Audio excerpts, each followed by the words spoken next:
जन सुराज के सूत्रधार प्रशांत किशोर ने आज पटना में प्रेस कॉन्फ्रेंस कर कहा कि किशनगंज के माता गुजरी मेडिकल कॉलेज मामले में नए खुलासे किए गए हैं। उन्होंने मृतक राजेश शाह की मां अमला देवी और बहन रीता कुमारी को सामने लाकर बताया कि इस हत्याकांड में किस तरह भाजपा प्रदेश अध्यक्ष दिलीप जायसवाल की भूमिका संदिग्ध है। उनसे जुड़े लोग आज भी परिवार को मीडिया के सामने न आने देने को लेकर धमकी दे रहे हैं।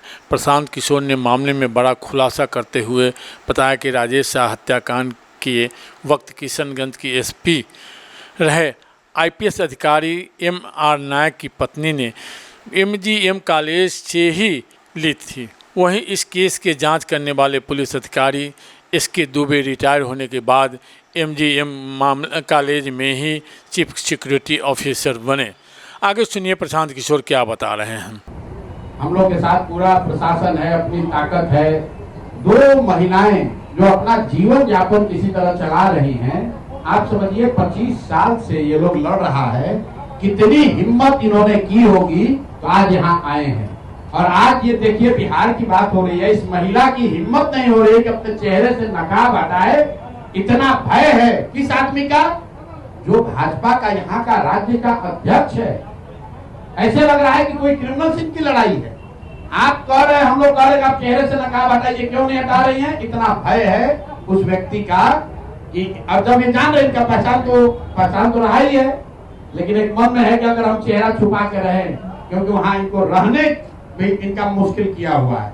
और आपके माध्यम से बता दे रहे हैं, अगर इनकी सुरक्षा को कुछ हुआ, इनको परेशान किया गया, तो पूरा बिहार का आदमी इनके खिलाफ खड़ा होगा, इनको छोड़ेंगे नहीं। ये जो समझ रहे हैं, ये बताइए दो महिलाओं को इस तरह से परेशान कर रहा है, ये बेचारी बोल तक नहीं पा रही, ये लोग बोल तक नहीं पा रहा है। और 2008 से पुलिस वाला बैठ के एसपी इनको कह रहा है कि शादी ब्याह कर लो, सब केस करने से क्या होता है। अब कोई पूछने वाला नहीं है, इसलिए इनके सामने लाए। और मोदी जी आकर बड़ा बड़ा बात करेंगे यहाँ पर। भाजपा का सब आदमी, पिछला प्रेस कॉन्फ्रेंस हुआ था उसके बाद से अभी तक जवाब नहीं दिया। मुंह बंद है। आप लोग, अब जितने पत्रकार है, कोई भाजपा का एक शब्द बोला, कोई डर के मारे नहीं बोल रहा। अगर बोलेगा फिर फंसेगा। और इस मामले में हम लोग, जैसा मैंने आपको पहले कहा है, दिलीप जायसवाल की बात नहीं है। जैसा कि राष्ट्रीय अध्यक्ष जी ने बताया, ये इस व्यवस्था का बात है कि इस राज्य के सबसे बड़े पार्टी होने का दावा करने वाला दल, उसका अध्यक्ष जो यहाँ पर अभी मंत्री था, वो इस तरह के हीनस क्राइम में उस आरोप है उस पर, और वो आरोप का जवाब देना भी अपनी जिम्मेवारी नहीं समझता है।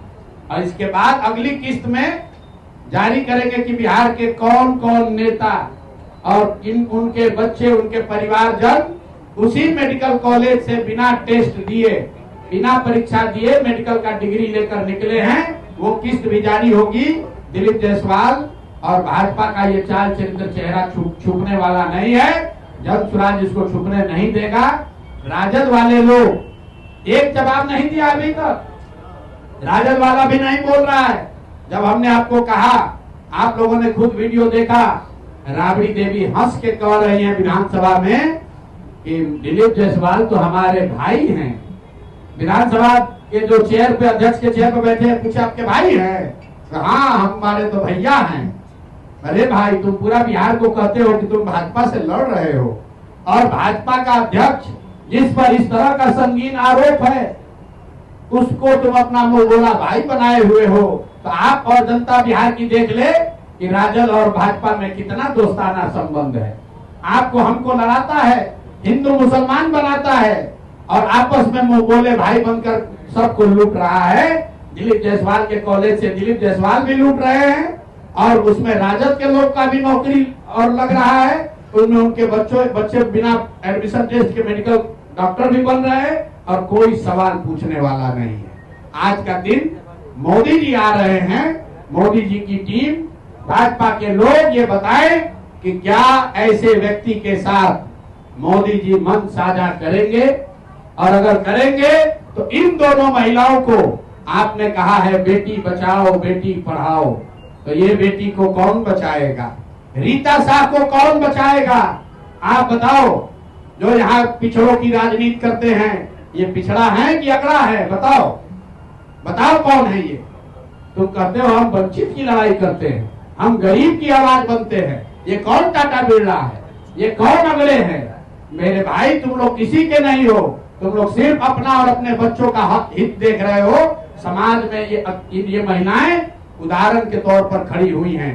हर जिले में, हर गांव में, हर पंचायत में इस तरह का बिहार में अन्याय हो रहा है और उस बात को दबाया जा रहा है।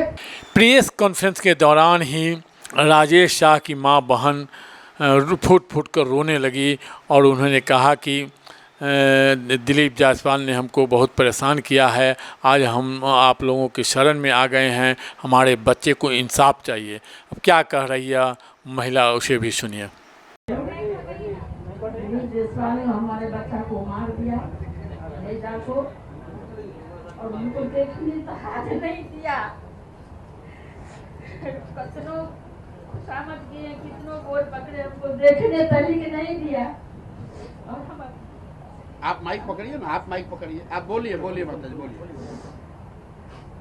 उसके बाद भी हमको बहुत अति किए, टॉर्चर किए, बहुत किए, मगर हम नहीं हटे। हम यहाँ तक आ चुके हैं आप लोग का शरण में। इसका इंसाफ दीजिए, आप लोग हमारा बच्चा का इंसाफ कीजिए। जिसको जो पूछना है पूछ सकते, उनकी बहन को दीजिए। मेरा नाम गीता कुमारी है। आगे आगे आगे। अरे वो डरी हुई है भाई, आप लोग कह रहे साड़ी हटा दीजिए, हमने कहा है अपना चेहरा। उनको इतना डर है, कल तक कह रहा है कि यहाँ रहने नहीं देंगे। अब देखिए हालत क्या है बिहार का। बोलिए आप, अब चेहरा ढक के ही बोलिए। मेरा नाम गीता कुमारी है। मैं वो वाला अवागन बहन हूँ जो अपने भाई का मरा मुंह तक नहीं देखने दिया गया, इतना टॉर्चर किया गया उसको।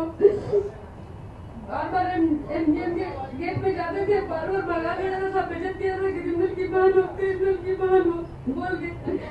ना कोई मीडिया वाले मेरे साथ था, ना कोई नेता मेरे साथ थे, कोई भी मेरे साथ नहीं थे। और बहन के लिए कर कर सबके पास जा रही थी, सब बोल रहा था कि तुम्हारे भाई को मारेगा नहीं, अपने मेडिकल कॉलेज में इलाज करवा रहा था। उसके बाद मुझे सिर्फ लाश सौंप दिया गया पुलिस द्वारा। चलिए अब जिनको सवाल पूछना है पूछने दीजिए। मंत्री से आप मिले तो नीतीश कुमार जी आपसे मिले, नीतीश कुमार जी क्या बताए थे आपको? बोले थे कार्रवाई होगी। नीतीश जी से कब मिले थे बताइए। नीतीश जी कब मिले थे?